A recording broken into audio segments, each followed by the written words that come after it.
Halo sahabat nonton, siapa nih yang penasaran dengan kelanjutan cerita dari drama LTNS? Yuk kita mulai aja alur cerita kelanjutan 2 episode terakhir ya. Kali ini kita ditampilkan pasangan suami istri yang dimana sang istri merasa hubungan bercintanya tidak mulus dengan suaminya. Si istri seperti harus menekan semua hasrat bercintanya. Tepat setelah itu, dan ternyata wanita yang ditelepon Samuel adalah wanita ini dong. Terus Samuel tiba-tiba siap-siap untuk pergi menemui wanita tersebut tanpa memberitahu istrinya Ujin. Terus mereka saling berkata kalau mereka senang bisa ketemu satu sama lain lagi. Nah loh, siapakah wanita ini? Sedangkan di apartemen Ujin, seseorang menulis, "Kamu menuai apa yang kamu tabur," dan kemudian melarikan diri. Ujin jadi takutlah dan telepon Samuel. Tetapi Samuel nggak angkat-angkat teleponnya. Jadi pada akhirnya, Ujin kunjungin Samuel ke rumah sakit. Dan Ujin melihat kalau Samuel telah meninggalkan rumah sakit. Di sana, Ujin kemudian menelepon Samuel lagi. Kali ini Samuel mengangkat telepon Ujin. Dan malahan bilang kalau dia lagi mau tidur di rumah sakit. Samuel nggak tahu kalau Ujin sedang ada di rumah sakit dong. Jadi ketahuan bohong deh dia. Setelah teleponan sama Samuel, Ujin jadi makin bingung dan khawatir dong. Dan kemudian Ujin curhat soal ini ke kakaknya. Dan kakaknya semakin yakin kalau Samuel berselingkuh. Karena udah lama juga kan kalau Ujin dan Samuel nggak berhubungan. Tapi Ujin masih menolak mempercayai kata-kata kakaknya itu. Karena dia mempercayai Samuel lebih dari siapapun. Keesokan harinya, Ujin langsung menghapus tulisan yang kemarin ditulis oleh orang yang nggak dikenal. Dan kemudian memasang kamera CCTV tepat di atas pintu rumahnya. Saat Samuel keluar dari rumah sakit, Ujin mencoba mengamatinya. Ujin segera menyadari bahwa suasana hati Samuel sangat baik, meskipun dia baru saja keluar dari rumah sakit. Setelah Samuel mengantarkan Ujin ke hotel tempat dia bekerja, Ujin yang bawanya curiga jadi rajin mengecek CCTV rumahnya. Dan bener dong, Ujin lihat di dalam salah satu rekaman CCTV kalau dia melihat wanita lain berkacamata bersama Samuel tepat di luar apartemen mereka. Untuk memastikannya, Ujin kemudian menelepon Samuel, tapi lagi-lagi dibohongin lah si Ujin. Terus Ujin bilang ke rekan kerjanya untuk menggantikannya bekerja karena dia akan cuti selama 3 hari ke depan. Setelah itu, Ujin mulai nih cari tahu apapun tentang curigaannya. Akhirnya dia menemukan foto wanita pakai kacamata dan di belakang foto itu Samuel bilang kalau hanya wanita itulah yang membuat dirinya nyaman. Duh, hancur deh hati kita semua sahabat nonton. Nah, udah kepalang tanggung kan? Ujin akhirnya menyewa mobil gitu buat ngebuntutin taksi suaminya. Selama mengikuti suaminya, Ujin juga jadi keinget masa-masa manisnya dulu dengan Samuel dong. Duh, kok jadi sedih begini ya plot twist-nya? Pada awalnya, Ujin hanya melihat Samuel mengantar pelanggan yang berbeda ke tujuan mereka. Kemudian, Ujin mencoba untuk menelepon Samuel untuk menanyakan kapan Samuel pulang. Dijawab oleh Samuel kalau dia bakal pulang jam 2 pagi. Namun, pada suatu ketika, Ujin melihat Samuel memarkir mobilnya di tempat yang mencurigakan. Kita lalu diajak ke 1 tahun yang lalu nih sahabat nonton. Kita diperlihatkan bagaimana si wanita kacamata yang namanya Minsu dan Samuel pertama kali bertemu. Mereka tuh ketemunya di tempat pencucian mobil gitu. Memang, di mana aja bisa ya namanya selingkuh itu. Awal-awalnya si Minsu tuh cuma meminjam sabun untuk mobilnya dia. Terus lama-lama, mereka jadi cukup akrab satu sama lainnya. Dan yang lebih wow lagi, ternyata mereka tuh tetanggaan dong. Mereka mulai menghabiskan banyak waktu bersama. Awalnya Minsu balas budi kan balikin sabun yang waktu itu dia pinjam, tapi lama-lama minum bir. Terus lama-lama ngajak makan semangka. Lama-lama makan besi aja biar nggak habis-habis ya kan?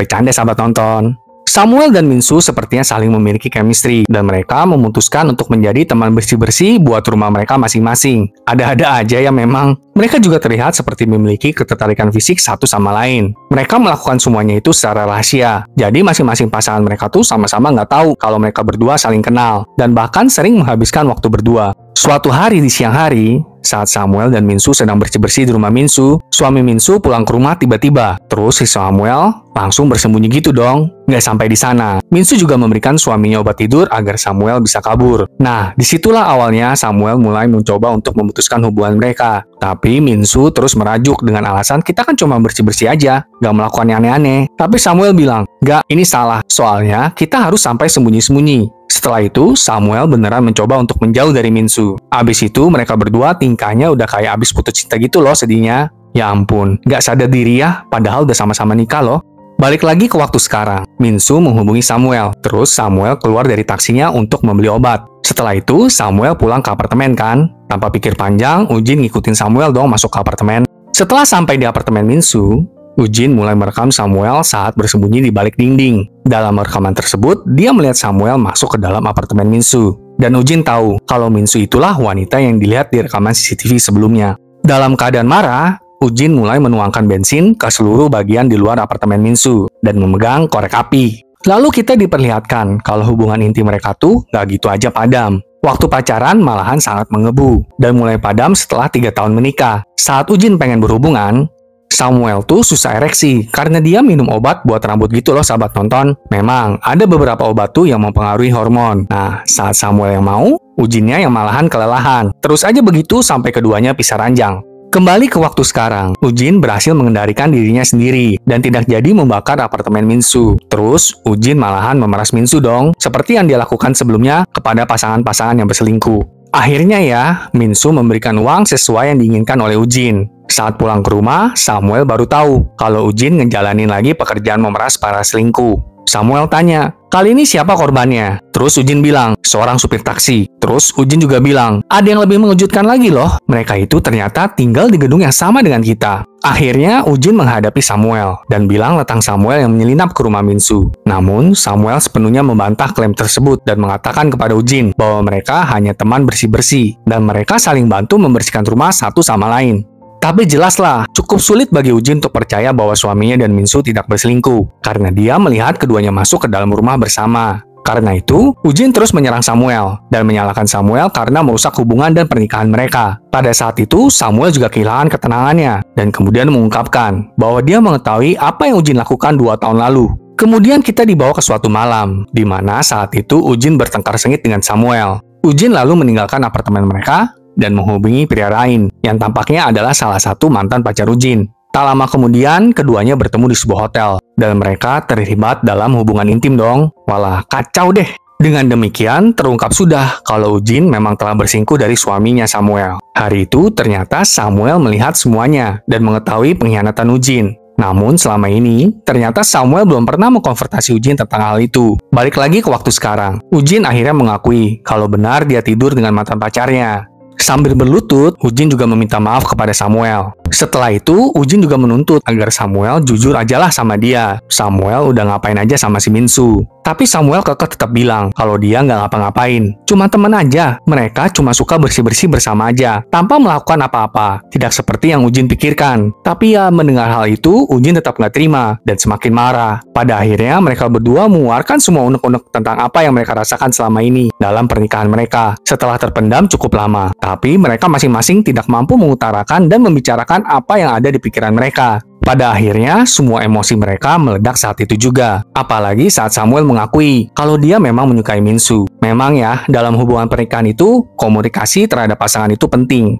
Jangan dipendam-pendam, karena lama-kelamaan pasti akan meledak juga suatu saat. Di saat mereka ribut besar, seseorang tiba-tiba melempar rumah mereka dengan batu. Saat itu, Samuel malahan mengambil uang yang Minsu berikan dan ingin mengembalikan uang itu kepada Minsu. Tapi perkelahian mereka pun semakin menjadi parah. Samuel tetap mencoba untuk melarikan diri dengan membawa uang tersebut. Namun, Ujin menolak untuk menyerah dan mulai mengejar Samuel dengan mobil sewaan barunya. Keduanya akhirnya terlibat tawuran di tengah jalan, ya ampun. Karena menggila, Ujin melemparkan semua uangnya ke udara yang menyebabkan kekacauan di jalan. Kemudian, setelah semua kekacauan itu, kita melompat ke 7 bulan kemudian. Kita jadi tahu kalau orang yang meneror apartemen Samuel dan Ujin ternyata anak seorang pengantar minuman. Masih inget kan kemarin itu Ujin dan Samuel pernah salah pencet jumlah pesanan air. Terus kita lihat ada darah yang menetes itu di kemasan. Ternyata anak si pengantar galon balas dendam gitu sama mereka dong. Astaga. Kita juga melihat ya, sepertinya Samuel dan Ujin memang sudah bercerai. Samuel sekarang tinggal bersama ayahnya, sedangkan Ujin tinggal sendirian di apartemen lain. Setelah perceraian mereka